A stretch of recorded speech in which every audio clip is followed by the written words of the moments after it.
મિત્રો, વાર્તા સાંભળીને તમારા તો હોશ ઉડી જશે। જ્યારે એક છોકરાની સગી બહેન તેના ઘરના બાથરૂમમાં હતી, ત્યારે તેનો પોતાનો ભાઈ તેને છુપીને જોઈ રહ્યો હોય છે। બાથરૂમનો દરવાજો જૂનો હોવાને કારણે તેનું થોડું લાકડું ઘસાઈ ગયું હતું, જેના કારણે છોકરો લાકડાને વધારે ઘસીને તેમાંથી કાણું બનાવે છે અને તે કાણામાંથી તેની બહેનને જોવે છે। આ બધું ચાલતા મહિના વીતી ગયા અને બહેનને ખ્યાલ ન હતો કે તેનો પોતાનો ભાઈ તેને છુપી રીતે જોઈ રહ્યો છે। છોકરીનું નામ બિનલ અને છોકરાનું નામ રાજ હતું। બિનલ દેખાવમાં ખૂબ જ સુંદર હતી અને તેની ખૂબ જ સારી હતી, જે કોઈને પણ તેની તરફ આકર્ષિત કરતી। હવે જ્યારે તેનો ભાઈ તેને જોવે છે, ત્યારે તે તેના માટે વધુ બેચેન બની જાય છે। તેથી હવે રાજે મનમાં પ્લાન બનાવવા માંડ્યા કે કોઈપણ રીતે એકવાર તે તેની બહેન સાથે સંબંધ સ્થાપિત કરી લે, પછી તેને માનસિક શાંતિ મળશે। પરંતુ તે સંબંધમાં તેની બહેન હોવાથી તે તેની સાથે આ રીતે સીધી વાત કરી શકતો ન હતો। તેને એક વાતનો ડર હતો કે જો મેં મારી બહેનને કંઈ કહ્યું તો તે મારાથી ગુસ્સે થઈ શકે છે, અથવા તે મમ્મી પપ્પાને કહી શકે છે, જેના કારણે તેનું અપમાન થશે અને સજા પણ મળશે। તેથી હવે મનીષે એક પ્લાન બનાવવાનું શરૂ કર્યું અને તેણે એવો પ્લાન બનાવ્યો કે તમે બધા સાંભળીને હોશ ગુમાવી જશો કે એક ભાઈ તેની બહેન સાથે પણ આવી ઘટના કરી શકે છે। આવી યોજના બનાવીને વ્યક્તિ પોતાની બહેનને ફસાવીને તેની સાથે મેચ રમી શકે। તમે જાતે જ વિચારવા મજબૂર થઈ જશો કે આ દુનિયામાં એવા લોકો રહે છે જે પોતાની બહેનને છોડતા નથી અને બહેન પણ તેમને તક આપી જ દે છે। રાજ તેની મોટી બહેન બિનલને રોજ છુપાઈને જોતો હતો। બિનલને આ વાતની જાણ ન હતી। હવે રાજ આ પ્લાન પર કામ કરી રહ્યો હતો। તે એ યોજના હતી કે તેના ફોનમાંથી એક છોકરીના નામની ફેક આઈડી બનાવી તેના પર છોકરીનો ફોટો લગાવી આઈડી બનાવવાનું શરૂ કર્યું। પછી તેની જ બહેનને ફ્રેન્ડ રિક્વેસ્ટ મોકલી। જ્યારે બિનલ તેના ફોન પર એક છોકરીની ફ્રેન્ડ રિક્વેસ્ટ જોવે છે, ત્યારે તે તેનો સ્વીકાર કરે છે। હવે ફ્રેન્ડ રિક્વેસ્ટ સ્વીકારી લેવામાં આવી તો રાજનું કામ તો વધુ સરળ બની ગયું હતું।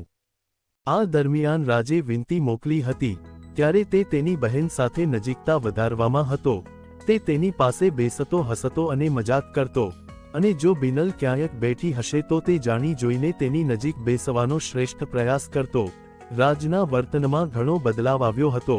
બિનલ પણ આ જોઈ રહી હતી, કારણ કે રાજ તેની સાથે મજાક કરવાનું શરૂ કરી દીધું હતું। તેની પાસે જઈને તે અટકી જતો। બિનલને પણ લાગવા માંડ્યું કે કદાચ તેનો ભાઈ તેની પાસેથી કંઈક બીજું ઈચ્છે છે। એક દિવસ રાજે બિનલને કહેવાનું શરૂ કર્યું કે દીદી, તમારો કોઈ ફ્રેન્ડ તો હશે? તો બિનલ કહેવા લાગી, નહીં, મારો કોઈ ફ્રેન્ડ નથી અને મને આમાં કોઈ રસ પણ નથી। હું આ પ્રકારની છોકરી નથી, મને આવા કોઈ કામમાં કોઈ રસ નથી। જેમાં હૃદય આનંદથી છલકાવા લાગ્યો।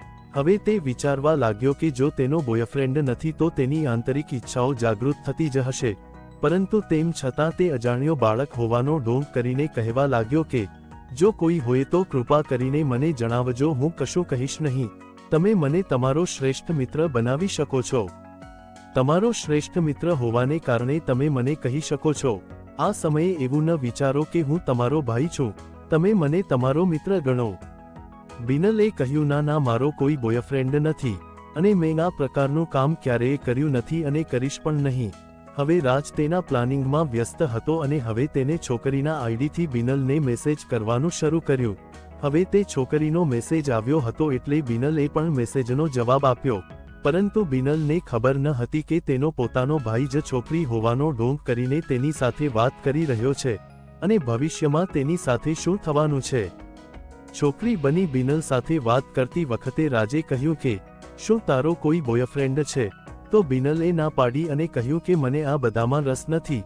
ત્યારે રાજ કહે છે કે તું બોયફ્રેન્ડ બનાવી લે અને પછી તમારે તેની સાથે બંધ સ્થાપિત કરવાનો પ્રયાસ કરવો જોઈએ। આમાં તને ખૂબ સારું લાગશે અને ખૂબ આનંદ થશે। અને તેના મનમાં મૂંઝવણ ઊભી કરવા માટે રાજ એમ પણ કહ્યું કે હું તો મારા ભાઈ સાથે ખૂબ જ એન્જોય કરું છું। જ્યારે પણ મને એવું લાગે ત્યારે હું મારા ભાઈને બોલાવું છું અને અમે બંને ભાઈ બહેન સાથે મળીને એકબીજાના સાથે છીએ। જ્યારે બિનલને આ વાત સાંભળી તો તેણે પૂછ્યું, શું તમે તમારા ભાઈ સાથે આ બધું કરો છો? તો રાજ છોકરી બનીને કહ્યું કે હા, હું મારા ભાઈ સાથે જ આનંદ કરું છું। મને બહારના કોઈ છોકરા પર વિશ્વાસ નથી, કોણ જાણે ક્યારે કોઈ ચીટ નીકળે। તેથી જ મેં મારા ભાઈને મારો ફ્રેન્ડ બનાવ્યો છે અને હું તેની સાથે ખૂબ એન્જોય કરું છું અને અમે એકબીજા સાથે આનંદ કરીએ છીએ. આ રીતે અમારા જીવનનો આનંદ માણીએ છીએ. કહેવાય છે ને મિત્રો, જો કોઈને ચડાવવા વાળું મળી જાય અથવા કોઈને સાથી મળે તો વ્યક્તિના મગજમાં કેટલીક ખરાબ બાબતો આવવા લાગે છે. હવે બિનલના મનમાં પણ આવા વિચારો આવવા લાગ્યા. તે પણ આ વિચારવા લાગી કે જો તે છોકરી તેના ભાઈ સાથે આ બધું કરી શકતી હોય તો હું પણ મારા ભાઈ સાથે આવો સંબંધ રાખવાની કોશિશ કેમ ન કરું. પરંતુ તેના ભાઈને આ વાત કરવાની તેનામાં હિંમત નથી. તેથી બિનલ તેના ભાઈ સાથે અલગ વર્તન કરવા લાગી અને તેનું બદલાયેલું વર્તન જોઈને રાજના મનમાં પણ લાડુ ફૂટવા લાગ્યા હતા. તે સમજી ગયો હતો કે મેં જે કહ્યું તેની તેના પર અસર થઈ ગઈ છે. બિનલ પણ રાજ પાસે આવતી અને તેની સાથે સરસ વાતો કરતી. તે તેની સાથે મજાક કરવા લાગી. બંને લોકો એકબીજા સાથે ખૂબ નજીકથી વાત કરવા લાગ્યા. હવે બિનલના મનમાં પણ ઘણું બધું ચાલતું હતું કે રાજના મગજમાં બધું પહેલેથી જ આયોજન કરેલું હતું. એક દિવસ અચાનક વરસાદ પડ્યો. બિનલ સુકાયેલા કપડાં લેવા ટેરેસ પર દોડી ગઈ અને જ્યારે તે ટેરેસ પર પહોંચી ત્યારે તેણે બધા કપડાં ઉતારી લીધા હતા, પરંતુ એક કપડું દોરડા પર અટવાઈ ગયું હતું. દોરડું ઊંચું હોવાથી બિનલ સખ્ત પ્રયાસ કરી રહી હતી, પણ તે કપડું ઉતર્યું નહીં. તેથી તેને તેના ભાઈને કહ્યું. જ્યારે રાજ ઝડપથી ટેરેસ પર પહોંચી ગયો ત્યારે બિનલે તેને કહ્યું કે આ કપડું વાયર પર અટવાઈ ગયું છે, જરા બહાર કાઢી આપતો. રાજ કહેવા લાગ્યો, હું તને ઉપાડી લઈશ અને તું તે કપડું ઉતારી લે.